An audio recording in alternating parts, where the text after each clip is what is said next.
नमस्कार दोस्तों, AICC preparation के यूट्यूब चैनल से का स्वागत है। दोस्तों, हम लोग सी टेट 2023 के लिए ईवीएस के प्रश्न पत्रों को हल करना शुरू कर दिए थे। इससे पहले हम लोगों ने शिक्षा शास्त्र और एनसीईआरटी क्लास 3, 4, 5 की बुक्स को हमने सॉल्व कर लिया है, यानी कि पूरा सिलेबस कवर करने के बाद में कल हम लोगों ने 2011 के प्रश्न पत्र को सॉल्व किया।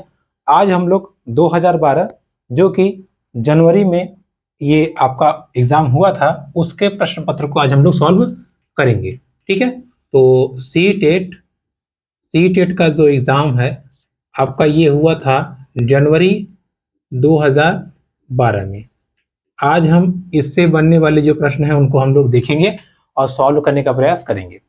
देखिए, सबसे पहले पेपर सॉल्व करने से पहले जो मैंने आपको कल बताया था वो आज ही बता रहा हूं। आप हमेशा ऐसे ऑप्शन को ढूंढिएगा जिसमें बच्चा डायरेक्ट इन्वॉल्व हो, उसको अवसर दिया गया हो, उसको खुद खोजने पे बल दिया गया हो, मतलब सीधी तरह से बच्चा इन्वॉल्व हो। अगर आपने इस पे काम कर लिया, आपका काम हो जाएगा। दूसरी बात, ये निगेटिव क्वेश्चन कहेगा तो हम निगेटिव ढूंढेंगे, पॉजिटिव कहेगा तो पॉजिटिव ढूंढेंगे। ठीक है, अगर आपका इतना क्लियर है तो आपका काम हो जाएगा। चलिए शुरू करते हैं। देखिए, आपको यहाँ पे क्वेश्चन दिखता रहेगा और यहाँ से हम कराते जाएंगे। पहला क्वेश्चन कह रहा कि भारोत्तोलक को प्रायः ज्यादा मांसपेशियां और बॉडी मांस बनाने के लिए या की आवश्यकता होती है। इस उद्देश्य के लिए उन्हें ऐसा आहार लेने की आवश्यकता है। अर्थात जो बॉडी बिल्डर होते हैं, जो डब्ल्यूडब्ल्यू लड़ते हैं या जो पहलवानी करते हैं, उनके लिए क्या जरूरी है। तो देखिए, जो भी पहलवान होते हैं वो सबसे ज्यादा प्रोटीन खाते हैं। ठीक है, प्रोटीन। तो इसमें जो सही आंसर हो जाएगा, क्या हो जाएगा? प्रोटीन। वसा खाएंगे तो मोटे हो जाएंगे। विटामिन आपको केवल कम मात्रा में आवश्यक होता है। कार्बोहाइड्रेट जो है वो एनर्जी देता है, बट जो बॉडी बिल्डिंग के लिए इंपॉर्टेंट नहीं है। लेकिन जो प्रोटीन है वो हड्डियों को मजबूत करता है, साथ ही साथ मांसपेशियों के लिए भी इंपॉर्टेंट है। ठीक है, प्रोटीन। अगला क्वेश्चन, रेखा की माँ रोजाना तालाब से लाए गए पानी में फिटकरी डालती है। हाँ, तो देखिए, पानी में जब भी, जैसे अगर आप कहीं से पानी लाए हैं, ठीक है, आप इसको ध्यान समझिएगा। अगर ग्लास में आपके पानी भरा है और पानी में मान लीजिए छोटे छोटे कण है, ठीक है, छोटे छोटे गंदगी है, कीड़े मकोड़े हैं, तो जैसे ही आप इसमें फिटकरी डालेंगे, जैसे इसमें आप फिटकरी डालेंगे, ये सारे के सारे क्या होंगे? नीचे ऐसे बैठ जाएंगे। ठीक है, नीचे बैठ जाएंगे और आपका पानी एकदम पूरा क्या हो जाएगा? साफ हो जाएगा। ठीक है, साफ हो जाएगा। तो अर्थात जो भी गंदगी रहेगी वो अवसाद के रूप में नीचे बैठ जाएगी।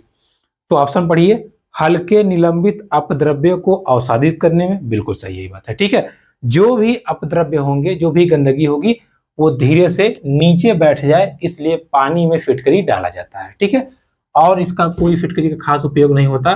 पानी को केवल और केवल जो गंदगी होती है उसको बिठाने के लिए, ताकि जमीन पे नीचे बैठ जाए और हमारा जो पानी है वो प्योर हो जाए। ठीक है, इसलिए इसको यहाँ पे डाला जाता है। चलिए अगला प्रश्न देखते हैं। देखिए, कह रहा कि खाद्य श्रृंखला की संकल्पना को पढ़ाने में विद्यार्थियों की अधिकतम भागीदारिता के लिए निम्नलिखित में से कौन सी शिक्षण व्यूह रचना सबसे प्रभावी होगी। देखिए, क्वेश्चन बड़ा है, परेशान न होइए। ऐसा ऑप्शन ढूंढिए जिसमें बच्चे सम्मिलित हों, बस वही आपका आंसर हो जाएगा। पहला देखिए, श्यामपट्ट पर लिखी विभिन्न श्रृंखलाओं को उदाहरण देकर विद्यार्थियों को लिखने के लिए कहना। अब लिखने के लिए बच्चा थोड़ी इन्वॉल्व हुआ है, लिखना तो अलग बात हो गई। अगला ऑप्शन, जियो प्ले कार्ड्स बनाना, विद्यार्थियों को समूह में विभिन्न खाद्य श्रृंखलाओं को सोचते हुए उन्हें व्यवस्थित करना। सोचिए, जियो प्ले कार्ड मतलब उनको चीजें, मतलब कि प्ले कार्ड दे देना और प्ले कार्ड उनको दीजिए कि व्यवस्थित करें कि इसके बाद क्या आएगा, इसके बाद क्या आएगा। मतलब बच्चा सीधा इन्वॉल्व हो गया, वो खुद काम कर रहा है। तो इस क्वेश्चन का सही आंसर क्या होगा? Option number B. बाकी आगे के ऑप्शन आप पढ़ेंगे तो देखिए, इसमें लिखा है आवाज में चलने वाले खोज के लिए विद्यार्थियों को कहना। और देखिए, और चलने जो संभावित श्रृंखलाएं हैं, बच्चे कहाँ से खोज पाएंगे? श्रृंखला तो देख नहीं सकता बच्चा, लेकिन उसको सिखाने के लिए आप जियो प्ले कार्ड के अंदर ले सकते हैं। लास्ट ऑप्शन है इंटरनेट से संबंधित जानकारी। ये कोई बात नहीं है, नॉलेज नहीं बढ़ाना है, उसको समझना है। ठीक है, तो इसका सही आंसर क्या होगा? B number option. चलिए अगला क्वेश्चन देखते हैं। रेत और नमक के मिश्रण को अलग करने के लिए निम्नलिखित में से 4 प्रक्रियाओं में से किसका उपयोग किया जाना चाहिए। देखिए, जब भी नमक, और पहली बात होता है नमक और रेत का जब मिश्रण है, सबसे पहले आप उसको फैला दीजिए, जिसको बोलते हैं निस्यंदन। ठीक, तो पहला होगा निस्यंदन। इसके बाद में फैलाने के बाद में आप जो बड़े बड़े हैं रेत के या ढोके ढोके उसको या तो आप पीस दीजिए, पूरा मिक्स हो जाए तो उसको बोलते हैं निस्तारण। ठीक, उसके बाद में आप उसको पानी मिला करके घोल दीजिए और गर्म कर दीजिए। जैसे ही आप गर्म कर देंगे तो वो हो जाएगा वाष्पन। ठीक है, नमक जो होगा वो पानी के थ्रू बाहर निकल जाएगा और लास्ट में आपका बचेगा अवसादन, जो नीचे जमेगा वो क्या बच जाएगा, आपका बालू। ठीक है, तो बालू बच जाएगा। तो इसका सही क्रम क्या है, ऑप्शन नंबर डी, निस्यंदन, निस्तारण, वाष्पन, अवसादन। ठीक है, अगला प्रश्न। एक विज्ञान की शिक्षिका है, श्वसन प्रकरण पढ़ाने के बाद में परीक्षा का आयोजन करती हैं और देखती हैं कि अधिकांश परीक्षार्थी श्वसन और सांस लेने के बीच के अंतर को नहीं समझ पाते हैं। इसका क्या कारण होगा। देखिए, जब भी ऐसे क्वेश्चन आपसे पूछे कि बच्चे नहीं समझ पाते या बच्चे कम समझ पाते हैं, तो इनमें बच्चों की कोई गलती नहीं है। इनमें बच्चे की दृष्टि से देखना है। बच्चा नहीं समझ पाया मतलब टीचर ने जो चीजें अपनाई, जिस तरीके से पढ़ाया वो गड़बड़ पढ़ाया है। तो आप इसमें तुरंत ऑप्शन ढूंढिए कि किस ऑप्शन में कहा गया है कि शिक्षण विधि को सुधारने की जरूरत है या शिक्षक को और मेहनत करने की जरूरत है, वही सही आंसर हो जाएगा। चलिए, पहला लिखा है, उनकी कक्षा की अध्यापिका नहीं है, विद्यार्थी प्रश्न को नहीं समझ सके, शिक्षिका की कक्षा अनुशासनहीनता हो रहती है, वह कक्षा में प्रभावी तरीके से संबंधित संकल्पना को व्याख्यायित नहीं कर सकी। ठीक है, तो जो भी शिक्षिका हैं उन्होंने उस तरीके से नहीं समझाया जिस तरीके से बच्चों को समझ में आ जाए। तो इसका सही आंसर क्या होगा, ऑप्शन नंबर डी। ठीक है, ईवीएस या सीडीपी कभी नहीं कहता कि बच्चा गलत है, हमेशा कहता है सब गलत हो जाएंगे लेकिन बच्चे को गलत नहीं करना है। ठीक है, नहीं तो क्वेश्चन गलत हो जाएगा। अगला प्रश्न, निम्न में से भोजन बनाने का कौन सा सबसे अच्छा तरीका है। पहला, सब्जी को काटना, उन्हें चलते पानी में धोना। नहीं, सब्जी को काटने और पकाने से पहले कुछ समय के लिए धूप में रखना। धूप में रखने से क्या होगा, बैक्टीरिया नष्ट करने के लिए सब्जी को गहरा तलते हुए पकना। बिल्कुल नहीं, सब्जी को अच्छी तरह धोना और फिर काटना, ये बिल्कुल सही है। ठीक है, जब भी आप भोजन बनाएं तो सब्जी को पहले बढ़िया से धो लें फिर काटें। हम लोग क्या करते हैं, काट लेते हैं तब धोते हैं। ऐसा करने से उसके जो मिनरल्स होते हैं वो बह जाते हैं पानी के साथ साथ, तो ऐसा नहीं करना चाहिए। ठीक है, विटामिन सी भी बह जाता है। तो सब्जी को जब भी आपको पकाना हो, काटना हो, तो पहले उसको बढ़िया से धो लीजिए फिर काट के पका दीजिए। ठीक है, चलिए, तो ऑप्शन नंबर डी इसका सही उत्तर हो जाएगा। आगे देखिए, पर्यावरण अध्ययन की शिक्षिका वायु प्रकरण को समझाना चाहती है, मतलब हवा। पढ़ाते समय यह प्रदर्शित करना चाहती हैं कि वायु में भार होता है, जगह घेरती है। उसकी सहयोगी उद्देश्य के लिए निम्नलिखित 4 भिन्न गतिविधियां सुलझाते हैं। देखिए, वो चाहती हैं, वो बताना चाहती हैं कि जो वायु होती है, जो हवा होती है, हवा, इसमें एक तो पहला होता है भार और दूसरा यह स्थान घेरती है, उनको ये समझाना है। तो नीचे दी गई 4 गतिविधियों को करती हैं, उनमें से कौन कौन सही है वो आपको बताना है। देखिए, पहला, खाली बीकर को पानी की सतह पर ऊपर रखें और उल्टा नीचे ढकेलें। देखिए, जब भी आप जैसे जो ढक्कन है पानी का उसको आप ऐसे रख के से दबाएंगे ना, जैसे मान लीजिए ये टब में पानी भरा है, पूरा पानी भरा है। ठीक है, आप यहाँ पे एक खाली गिलास जब लेके आप इसमें क्या करेंगे, इसको दबाएंगे ना, तो ये नीचे नहीं जाता। कभी आप ट्राई कीजिएगा, ये नीचे नहीं जाता। अर्थात ये दिखाना चाह रहा है, क्या दिखाना चाह रहा है कि वायु है जो वो जगह ली है, यहाँ पूरा वायु भरा है, वो पानी को नीचे नहीं जाएगा, वायु उसका विरोध करेगा। तो एक काम तो हो गया, क्लियर हो गया, मतलब पहला वाला ऑप्शन सही है। दूसरा आपसे कह रहा है कि स्ट्रॉ के माध्यम से जूस को खींचना, ऐसे जूस आप पी रहे हैं, इसमें क्या हुआ, इसमें कैसे बताएंगे आप, तो ये गलत हो गया। गुब्बारे में हवा भरना, ये भी गलत हो गया। हवा भर रहना, इससे कैसे आप प्रूफ करेंगे कि भार है। लास्ट ऑप्शन देखिए, 2 भरे हुए गुब्बारों को एक छड़ से बांधे तथा साम्य अवस्था में ले आए और एक को फोड़ दें। 2 गुब्बारों को ऐसे बराबर ले आइए, पहले ऐसे बांधे रहिए, फिर एक को भड़ाक से फोड़ दीजिए। जैसे ही फोड़ेंगे वो थट से ऊपर चला जाएगा।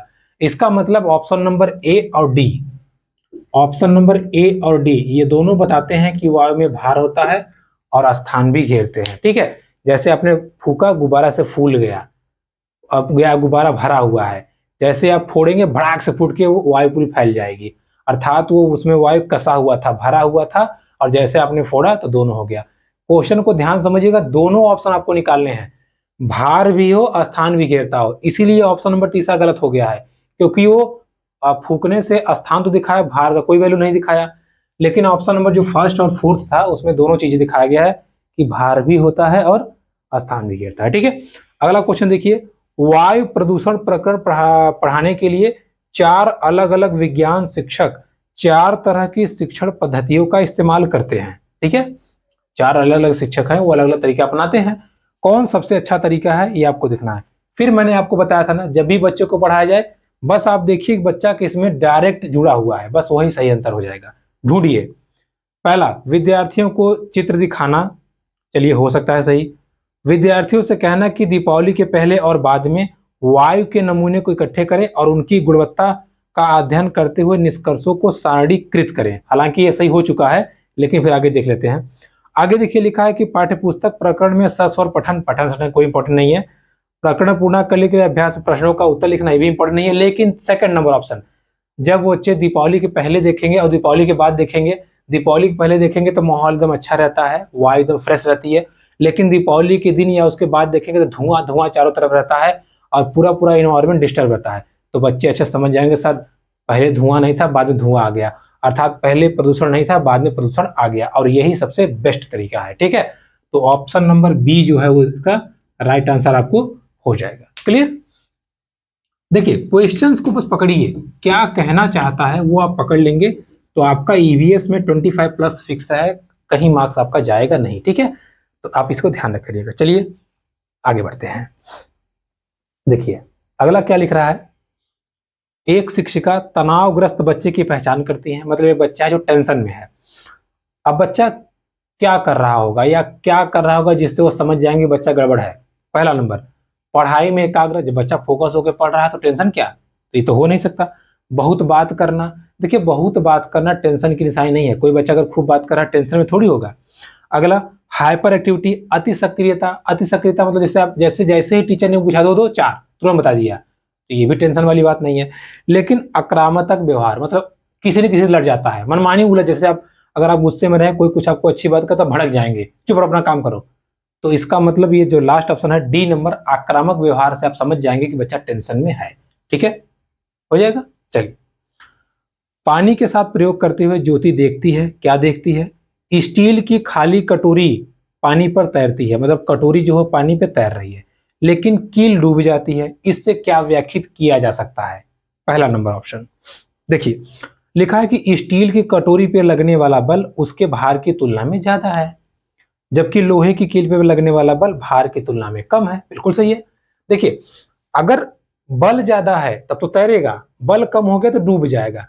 कटोरी का जो भार है उस पे बल ज्यादा है इसलिए तैर रहा है, लेकिन कील पे बल कम हो गया और भार ज्यादा हो गया, जब भार ज्यादा हो गया तो लुढ़क जाएगा, डूब जाएगा। इसलिए इसका जो ऑप्शन नंबर ए है वो राइट आंसर हो जाएगा। ठीक है, हालांकि घनत्व के टर्म में नहीं दिया है तो हम इसको ऐसे भी कर सकते हैं। ठीक है, चलिए अगला प्रश्न, निम्नलिखित में से जीव प्रक्रियाओं में कौन सा युग्म पेड़ पौधे और जीव जंतुओं में मिलता है, मतलब कौन सी ऐसी बातें हैं जो पेड़ पौधे भी करते हैं जीव जंतु भी करते हैं। ठीक है, पहला नंबर ऑप्शन, प्रजनन और भोजन बनाना। देखिए प्रजनन तो करते हैं लेकिन भोजन आदमी खुद से नहीं बनाता, वो कहीं ना कहीं चीजों, अब ऐसा नहीं कि आप कुकर पे गैस चढ़ा दिए तो बन गया खाना, ऐसा नहीं है, मतलब सॉरी गैस पे कुकर चढ़ा दिए तो बन गया, भाई उसके लिए भी दाल चावल आपको लेना पड़ेगा, लेकिन पेड़ पौधे अपने से बनाते हैं। तो ये आंसर तो गलत हो गया, दोनों में कॉमन चीज नहीं हुई। अगला ऑप्शन, प्रजनन एवं अंकुरण, अंकुरण कहाँ होता है, आदमी के पास कौन सा बीज है जो नया पौधा बन जाएगा, गलत। वृद्धि और प्रजनन ये सही है। ठीक है, ऑप्शन नंबर थर्ड, पेड़ पौधे भी बढ़ते हैं और प्रजनन करते हैं और आदमी भी लंबाई उनकी बढ़ती है, वृद्धि करते हैं और प्रजनन करते हैं, तो ऑप्शन नंबर सी इसका राइट आंसर हो जाएगा। अगला प्रश्न, अंजलि अपनी सहेली के दांतों में क्षय से बचाने के लिए निम्नलिखित 4 तरीके बताती है। अंजलि की सहेली है, उसके दांत खराब हो रहे हैं तो वो 4 तरीकों को बताती है, आपको बताना क्या है कौन कौन सही है। पहला नंबर, दिन में 2 बार ब्रश करे, बिल्कुल सही है, यानी कि ए इज राइट आंसर। इनेमल कम ना हो इसके लिए ब्रेसिस, ब्रेसिस मतलब होता है दांत में जैसे ये अगर टेढ़ा मेढ़ा तो बांधने के लिए, ये तो गड़बड़ है, इसमें इसका क्या रोल है दांत खराब होने का, तो ये तो होगा नहीं, तो बी नंबर गलत हो गया। तीसरा है मिठाई चॉकलेट्स कार्बन डाइऑक्साइड युक्त पेय पदार्थ न ले, बिल्कुल सही है, मिठाई वगैरह लेंगे तो आपका दांत जल्दी खराब होगा, सड़न पैदा होगी। हर खाने के बाद कुल्ला करे, कुल्ला मतलब जैसे मुंह में से पानी लेकर से थूक दे, ये बिल्कुल सही है, ये भी इससे दांत फ्रेश रहता है। तो ऑप्शन नंबर बी को छोड़ के यानी कि ए सी डी राइट आंसर है आपका। ऑप्शन नंबर ए देखिए सी डी ए लिखा है, वही आपका बिल्कुल सही आंसर है। ठीक है, हो जाएगा। देखिए आपको सब चीजें समझ में आ रही होंगी, बस आप क्वेश्चन को फोकस रखिए बस। देखिए अगला क्वेश्चन कह रहा है कि वेन आरेख को पढ़िए और बताइए। देखिए इसमें 3 ग्राफ बनाया गया है, एक गोला बनाया इसने, इसमें लिखा है लैंड, लैंड मतलब होता है जमीन पे रहने वाले लोग, ठीक है। दूसरा बनाया है इसने वाटर, वाटर मतलब पानी में रहने वाले लोग, पानी में रहने वाले लोग। तीसरा इसने बनाया है अंडे देने वाले जीव, अंडे देने वाले जीव। देखिए और इन सब का कॉमन एक्स है और हमें बताना है एक्स इसमें से कौन हो सकता है, मतलब वो ऑप्शन ढूंढिए जो तीनों काम करता है, ये तीनों। चलिए ढूंढते हैं। पहला है सर्प मीन, सर्प मीन रहती है हमेशा समुद्र में, पानी में, ये जमीन पे आएगी नहीं, तो जमीन पे नहीं आएगी तो ऑप्शन नंबर ए गलत हो गया। ऑप्शन नंबर बी देखते हैं सार्क, सार्क भी जमीन पे नहीं आ सकती, गलत हो गया। ऑप्शन नंबर सी देखते हैं मछली, देखिए मछली पानी में रहेगी, अंडा भी देगी लेकिन जमीन पे नहीं आएगी, तो ये भी गलत हो गया। ऑप्शन नंबर डी देखिए मगरमच्छ, जो कि बिल्कुल सही है, मगरमच्छ जमीन पे भी रहता है, अंडे भी देता है और पानी में भी रहता है, तो तीनों में कॉमन कौन हो जाएगा, मगरमच्छ, और यही आपका सही आंसर हो जाएगा, ठीक है, ऑप्शन नंबर डी। चलिए अगला है डैश के लिए मछली घर या एक्वेरियम में हवा वाला पंप रखा जाता है। जैसे जब भी आप देखेंगे फिल्मों वगैरह में तो एक बड़े से शीशे में, ऐसे बड़े से शीशे में आप देखेंगे मछलियां ऐसे तैरती रहती हैं और एक कोने ऐसे पंप लगा रहता है ऐसे, जो बुलबुल बुलबुल करता रहता है, ऐसे ऐसे हवा फेंकता रहता है, बुलबुलाता रहता है। तो उसका काम क्या है जानते हैं? उसका कुछ काम नहीं है। लोग कहते हैं ना कि उनको समुद्र वाला माहौल दे, पानी हिलता डुलता रहे, घंटा हिलता है, ऐसा कुछ नहीं है। उसका मतलब ये है कि ऑक्सीजन को अच्छे से पानी में घोल दे ताकि मछलियों के लिए जो ऑक्सीजन उपलब्ध हो वो अच्छे से मिल जाए, ठीक है। तो इसका राइट आंसर क्या हो जाएगा, ऑप्शन नंबर आपका, कहाँ गया भाई सवाल, किधर गया, ये बी नंबर, अधिक ऑक्सीजन पानी में घुलने दे, यह इसका सही आंसर हो जाएगा। अगला प्रश्न 75 नंबर, जब एक मछली को पहले उबले पानी में फिर कमरे के तापमान पर ठंडे किए गए पानी में रखा जाता है तो वह मर जाती है, ऐसा क्यों होता है? देखिए एक बात समझिएगा, जैसे कि हम लोग क्या कहते हैं, इस प्रश्न को बड़ा ध्यान से समझिएगा, लॉजिक है इस प्रश्न में और बड़ा अच्छे से आप इसका उत्तर भी दे पाएंगे, आप खुद दे देंगे, टेंशन ना लीजिए। देखिए जैसे हमने क्या किया, मान लीजिए हमने इस पानी को क्या किया, पहले ये पानी भरा हुआ है, ठीक है, पहले हमने इसको क्या किया, उबाल दिया। जैसे ही पानी को आप उबालते हैं तो पानी में जो छोटे मोटे कीटाणु होते हैं वो मर जाते हैं, जो छोटे मोटे कीटाणु होते हैं, कीटाणु वो मर जाते हैं। उसके साथ साथ इसमें जो खनिज तत्व होते हैं वो भी मर जाते हैं, कीटाणु मर गए, खनिज तत्व मर गए। फिर आपने इसको ठंडा कर दिया और ठंडा करते ही आपने इसमें क्या डाल दिया, फिश डाल दिया, मछली। मछली जब आएगी तो उसको इसमें खाने पीने के लिए कुछ चीज मिलेगा ही नहीं और ना ही खनिज तत्व मिलेंगे, तो कुछ देर बाद धीरे धीरे से करते करते ऐसे उलट जाएगी, मर जाएगी, ठीक है। अर्थात उबले हुए पानी में खनिज तत्वों की कमी हो जाती है जिसकी वजह से मछली मर जाती है, ठीक है, ये आप ध्यान रखिएगा। आपको कंफ्यूज करने के लिए देखिए बोला है पहले पानी को गर्म किया गया फिर ठंडा किया गया ताकि आप मार दे कि हाँ ये होगा, ऐसा कुछ नहीं है, ठीक है। तो बिल्कुल सही आंसर ये होगा कि खनिज की कमी हो जाती है जिसकी वजह से मछली की मृत्यु हो जाती है। चलिए अगला प्रश्न देखते हैं। देखिए क्वेश्चन पकड़िए, आंसर ले जाइए, कोई टेंशन की बात नहीं है। देखिए निम्नलिखित में से कौन सा चांद की सतह की विशेषताओं के बारे में सबसे अच्छा वर्णन है? पहला नंबर पानी नहीं है, बिल्कुल सही बात है। पर्याप्त हवा, देखिए चांद पे अभी तक ऑक्सीजन की खोज नहीं हुई है तो थोड़ा सा उस पर गड़बड़ है, तो यह आंसर गलत हो गया। पानी नहीं है, सही है। गहरे गड्ढर हैं, ये भी सही है। ऊंचे पहाड़, बिल्कुल सही है, तो ऑप्शन नंबर बी सही हो जाएगा, ठीक है। गड्ढे हैं वहां पे, पानी बिल्कुल नहीं है, ऊंचे ऊंचे पहाड़ हैं, ये सही आंसर है, ठीक है। लास्ट वाला है आपका गुरुत्व नहीं, वहां पे गुरुत्व है, गुरुत्वाकर्षण वहां पे है, तो ये आंसर आपका गलत हो जाएगा। सही आंसर क्या है, ऑप्शन नंबर बी। 77 नंबर, आरती एक पोस्टर पर बीमारी की रोकथाम से संबंधित सावधानियां पढ़ती है। पोस्टर पे वो पढ़ रही है, कुछ लिखा हुआ है, तो वो आपको बताना है कि किस बीमारी के बारे में वो चर्चा कर रही है। नीचे आपको लिखा है, पहले ऑप्शन पढ़ लेते हैं।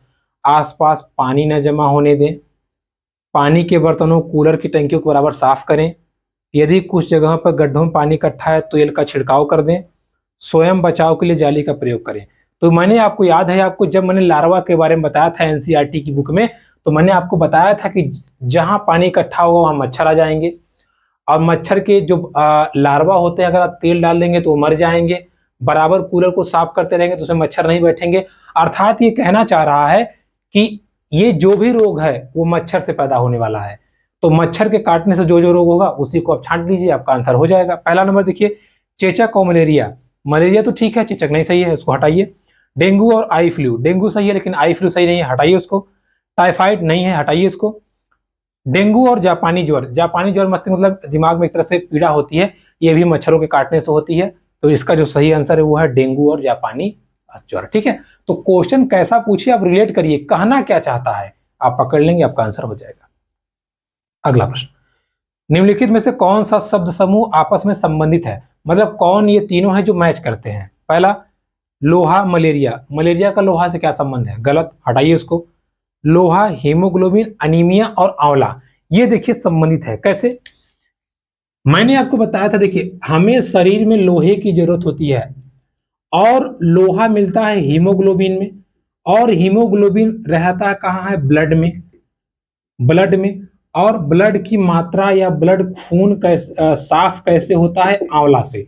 तो अगर आप आंवला खा रहे हो तो आपका ब्लड एकदम टकाटक रहेगा, ब्लड टकाटक रहेगा तो हीमोग्लोबिन टकाटक मिलेगा और लोहे की मात्रा भी उसमें जबरदस्त मेंटेन रहेगी। ये भी एनसीईआरटी की बुक में है, मैंने आपको बताया है। ठीक है, तो इसका सही आंसर क्या हो जाएगा? कौन सा है भाई? B number option. ठीक है, बी नंबर सही हो जाएगा। अगला, अभिभावक शिक्षक अंतः क्रियाओं को उपलब्ध कराने का मुख्य उद्देश्य क्या है? मतलब टीचर पेरेंट जो मीटिंग होती है क्यों होती है? देखिए टीचर पेरेंट मीटिंग में जब भी आप जाएंगे तो जो टीचर होता है आपको या आपके मतलब पेरेंट्स को बताते हैं कि देखिए आपका बच्चा मैथमेटिक्स में ठीक है, इस विषय में कमजोर है, या इसमें कमजोर है, इसमें सही है। आपका बच्चा शरारतें बहुत करता है, या कहते हैं आपका बच्चा पढ़ने में बहुत अच्छा है, इस पर ध्यान बराबर देते रहिए। अर्थात बच्चे की योग्यताओं और कमियों के बारे में बताया जाता है। तो इसका आंसर बताइए क्या? आप सब जानते हैं, बस ये आपको बेवकूफ बना रहा है। तो इसका जो ऑप्शन नंबर फर्स्ट है बिल्कुल सही है। पुनर्बलन और सुधार के लिए बच्चों की योग्यताओं और कमजोरियों के बारे में बताना या चर्चा करना। ठीक है, अगला, यहां पढ़ाते समय कि कुछ समय के लिए खाद्य पदार्थों को किस तरह रखा जा सकता है? ताजा रखा जा सकता है। राधा अपनी कक्षा में निम्नलिखित अनेक तकनीकी की परिगणना करती है। ठीक है, मतलब भोज्य सामग्री को कैसे अच्छे से रख सकते हैं, इसके लिए उसने अनेक तरीके अपनाए हैं। कौन कौन से? पहला, उसे कटोरी में रखती है, कटोरी को एक खुले बर्तन में रख देती है जिसमें ठंडा पानी है। तो ए वाला ऑप्शन देखिए, प्याज लहसुन, प्याज लहसुन को पानी में रखेंगे नहीं, गलत हो गया। बी, उसे गीले कपड़े में रखती है, उधर देखिए बी हरा पानी हरा धनिया, तो बिल्कुल सही है। धनिया को आपको अधिक समय के बचाने के रखने के लिए गीले कपड़े में रख दीजिए, वो ताजा तरोताजा रहेगा और अगले दिन भी आप उपयोग में ला सकते हैं। ये भी एनसीईआरटी बुक में सीधा लिखा हुआ है, मैंने आपको बता रखा है। तो इसका भी सही आंसर क्या हो जाएगा? Option number B. बाकी आपको देखने की कोई जरूरत नहीं है। ठीक है, आगे देखिए, कक्षा 5 के विद्यार्थियों को घर्षण प्रकरण पढ़ाते समय शिक्षिका यह समझाने के लिए अनेक उदाहरण देती है। घर्षण हमारे लिए कई तरीकों से उपयोगी है, उसके द्वारा दिए गए निम्नलिखित उदाहरणों में से कौन सा गलत है? निगेटिव पूछा है ना, तो आपको ऐसा ऑप्शन ढूंढना है जिसमें घर्षण ना हो। घर्षण मतलब फ्रिक्शन। ठीक है, रगड़ाव। देखिए, हमारे जूते और जमीन घर्षण के कारण हम चल पाते हैं, बिल्कुल सही है। हम जूते पे घर्षण के कारण चल पाते हैं, नहीं तो हम गिर जाएंगे। ऊर्ध्वाधर से ऊपर फेंकी गई वस्तु घर्षण के कारण नीचे आती है, नहीं नहीं नहीं, गलत। जब भी आप किसी चीज को ऐसे ऊपर फेंकेंगे तो घर्षण नहीं, ये गुरुत्वाकर्षण के कारण नीचे आती है। तो सही आंसर क्या हो जाएगा? Option number B. बाकी सी और डी भी सही है। ठीक है, ब्रेक लगाएंगे तो गाड़ी रुक जाती है, घर्षण होता है। और पेन की जो हम लिखते हैं वो भी घर्षण के कारण ही होता है। ठीक है, चलिए अगला, सभी बड़े शहर सड़कों पर भारी संख्या में वाहनों के कारण पर्यावरण की प्रदूषण का समस्या का सामना कर रहे हैं। पर्यावरण संरक्षण के लिए शहर के लोग व्यक्तिगत रूप से के माध्यम से अपना सहयोग दे सकते हैं। मतलब आप जैसे जानते हैं कि दिन प्रतिदिन इन्वायरमेंट जो है डिस्टर्बेंस हो रहा है या प्रदूषण फैलता जा रहा है, तो इसके लिए शहर के लोग क्या कर सकते हैं? पहला, आने जाने के लिए सर्वाधिक यातायात व्यवस्था का प्रयोग करें। भाई सही बात है भाई, जो यातायात का व्यवस्था है उसको आप प्रयोग करें ताकि प्रदूषण कम हो। सार्वजनिक मतलब होता है जैसे अब मान लीजिए 10 लोग को जाना है, 10 मोटरसाइकिल ले गए भार भूर करते धुआं उड़ाते हुए, लेकिन वही 10 लोग अगर एक बस में चले जाएंगे तो साथ में चले भी गए, काम भी हो गया। तो प्रदूषण कम करने का सबसे बेटर तरीका यही है। दूसरा देखिए, अक्सर बाहर जाने का नहीं, व्यक्तिगत वाहन नहीं, सुरक्षित सीमा के लिए व्यक्तिगत वाहन नहीं। तो पहला नंबर ऑप्शन बिल्कुल सही है, सार्वजनिक रूप से जाएं। अगला प्रश्न, कक्षा 5 का समीर है, अक्सर समय पर पर्यावरण अध्ययन की शिक्षिका के पास दत्त कार्य मतलब जो उसको होमवर्क दिया जा रहा है वो जमा नहीं कर रहा है, इसके लिए शिक्षिका क्या करेगी? तो हमेशा पॉजिटिव ही आपको ढूंढना है। खेल कूद में कक्षा जाने से रोकना, मतलब उसको मना करे तुम खेलने नहीं जाओगे, होमवर्क करो, ऐसा नहीं करना है। अनियमितता का कारण का पता लगाना और उसको परामर्श देना, बिल्कुल सही है। वो क्यों काम नहीं कर रहा है उसको पता लगाए और उसको समझाए, देखो बेटा ऐसे ऐसे करो, ये अच्छी आदत नहीं है, अच्छी आदत अपने अंदर डेवलप करो। ठीक है, तो ये इसका सही आंसर हो जाएगा, बिल्कुल सही आंसर यही है। अगला है अभिभावक के लिए नोट देना नहीं है, प्रधानाचार्य कोशिश करना, ये भी सही नहीं है। जो इसका सही आंसर है वो है ऑप्शन नंबर बी। आगे, वायु हर जगह है, प्रकरण पढ़ाते समय एक शिक्षक विद्यार्थियों से निम्नलिखित प्रश्न पूछता है, मतलब हर जगह वायु है, इसको पढ़ाते समय शिक्षक जो है एक प्रश्न पूछता है, क्या पूछता है चलिए देखते हैं। क्या मृदा में वायु है? क्या पानी के अंदर वायु है? क्या शरीर में वायु है? क्या हड्डियों में वायु है? ये प्रश्न पूछ रहा है। शिक्षक शिक्षार्थियों से निम्नलिखित में से कौन सा कौशल विकसित करने का उपाय कर रहा है? देखिए, अब जब वो पूछ रहा है कि क्या यहाँ वायु है, यहाँ वायु है, तो बच्चा क्या करेगा? खोजेगा, उसको खोजेगा जा करके, या लोगों से पूछेगा, या खुद प्रयास करेगा यार यहाँ वायु है कि नहीं है। अर्थात अब वो उस पर लग जाएगा, खोजबीन करेगा, और जब उसको मिल जाएगा हाँ ये मामला सही है, उसको लिख के आएगा हाँ सर इसमें वायु होती है, मैंने ऐसा किया, मेरे मुंह से वायु निकल रही है, मेरे पेट में वायु है। अर्थात वो क्या कर रहा है? वो अवलोकन कर रहा है, डिटेक्शन कर रहा है, डिटेक्टिव बन गया है। तो इसको क्या कहते हैं? अवलोकन करना। वो अवलोकन कौशल को विकसित कर रहा है, ऑप्शन नंबर सी। एक कक्षा में औसत से कम 4 विद्यार्थी हैं, उन्हें अर्ध विद्यार्थियों के समान लाने के लिए क्या करना होगा? मतलब जैसे कक्षा में सब बच्चे अच्छे हैं, 4 कम हैं, उनको उस लेवल पे लाना है, तो क्या करेंगे? पहला, उनके उनके अधिगम के कमजोर क्षेत्रों की पहचान करना और उनके अनुसार सुधारात्मक उपाय उपलब्ध करना। बिल्कुल सही बात है भाई, वो क्यों कमजोर है इसको आप पकड़िए और उसी हिसाब से उनको नॉलेज दीजिए, बेस्ट ऑप्शन है ये, एकदम सही है। आगे भी पढ़ लेते हैं। यह सुनिश्चित करना वो नियमित रूप से विद्यालय है, विद्यालय आके क्या कर लेंगे जब पढ़ेंगे ही नहीं। उन्हें घर पर अतिरिक्त कार्य देना, नहीं बिल्कुल नहीं। अगली पंक्ति में बैठाना, ये भी नहीं सही है। वो चाहे जहां बैठे बस उनके अच्छे से उनके कारणों को जानिए, क्यों कमी है, और उनको अच्छे से उसका उपाय दीजिए। तो इसका सही आंसर हो जाएगा ऑप्शन नंबर 1। चलिए, एक संतुलित प्रश्न पत्र बनाने के, देखिए एक प्रश्न पत्र बनाने का जो तरीका होता है, सबसे पहले आप डिजाइन तैयार कीजिए। एक कई बार एग्जाम में पूछा है, एकदम अच्छा समझ लीजिए। सबसे पहले डिजाइन, डिजाइन के बाद ब्लूप्रिंट, ब्लूप्रिंट मतलब होता है नक्शा। ऐसा समझ लीजिए कि घर बनाना है, डिजाइन सोचिए, नक्शा बनाइए। नक्शा बनाने के बाद में आप उसको लिखिए कि कहाँ बीम डालना है, कहाँ क्या, यानी कि प्रश्न लिखिए। प्रश्न लिखने के बाद उसको छपाई करवाइए, और छपाई करने के बाद में लास्ट में आप उसका मूल्यांकन कर लीजिए, कहीं कुछ गड़बड़ तो नहीं है, फिर आप उसमें अंक दे दीजिए। तो इसका जो एकदम सही आंसर है, डिजाइन तैयार करना, ब्लूप्रिंट, प्रश्न लिखना, संपादित करना और लास्ट में अंक योजना बनाना, यानी कि ऑप्शन नंबर डी जो है वो राइट आंसर हो जाएगा। अगला प्रश्न है, एक कक्षा के अनुभाग अ को पेट्रोलियम और कोयले के भंडारणों में रिक्तीकरण प्रकरण पढ़ाने के लिए मल्टीमीडिया कैप्सूल का प्रयोग किया गया, जबकि अनुभाग वी को ग्रीन बोर्ड का आरेख बनाते हुए पढ़ाया गया। मतलब 2 सेक्शन बांटे गए हैं, ए और बी। ए वाले को जो पढ़ाया गया है उनको मल्टीमीडिया मतलब टीवी के माध्यम से, रेडियो के माध्यम से सिखाया जा रहा है। दूसरे वाले को ग्रीन बोर्ड, बोर्ड के माध्यम से सिखाया जा रहा है।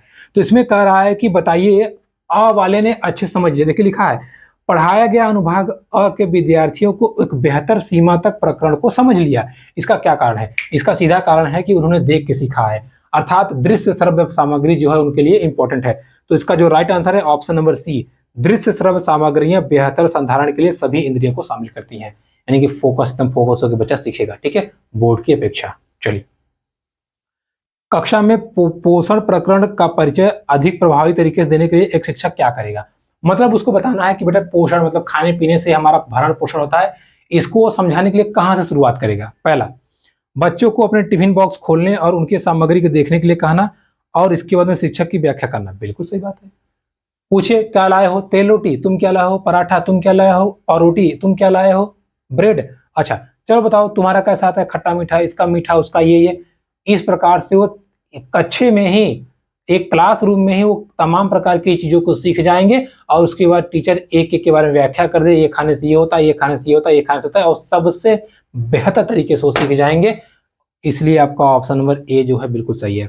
आगे देखिए, पोषक तत्वों से उदाहरण नहीं है, सैंपल पर लिखना है, बिल्कुल नहीं। दांत से क्या सीखेंगे आप? तो सही आंसर क्या है? पहला नंबर ऑप्शन। अगला देखिए 89, शामिल करना, खोजबीन करना, व्याख्या करना, विस्तार देना, मूल्यांकन करना, ये विज्ञान के 5 प्रभावी पंच लक्षण है, यानी कि विज्ञान सिखाने के लिए ये 5 चीजें इंपॉर्टेंट है। पहला क्या है? शामिल करना, इंगेज, खोजबीन करना, एक्सप्लोर, व्याख्या करना, एक्सप्लेन, विस्तार करना, इलेबोरेट, मूल्यांकन करना, इवैल्यूएट। ये विज्ञान के 5 हैं। कह रहा है कि अंकुरण के लिए, अंकुरण मतलब नया पौधा कैसे बनता है, आवश्यक स्थितियां की संकल्पना से जुड़े व्यवहारिक अनुभवों को विद्यार्थियों को उपलब्ध कराते समय एक विज्ञान शिक्षक उनसे निम्नलिखित गतिविधियां करने के लिए कहती है। क्या कहती है? बीज को रात भर पानी में रखें और सूती कपड़ों में गीले से रखें। अच्छा, 2 दिन बाद बीज को अवलोकन करें और देखें कि मतलब परिवर्तनों को रिकॉर्ड करें। फिर उसके बाद में कह रहा है कि पुस्तक पढ़ें और दिए गए कार्यपत्रक वर्कशीट पर काम करें।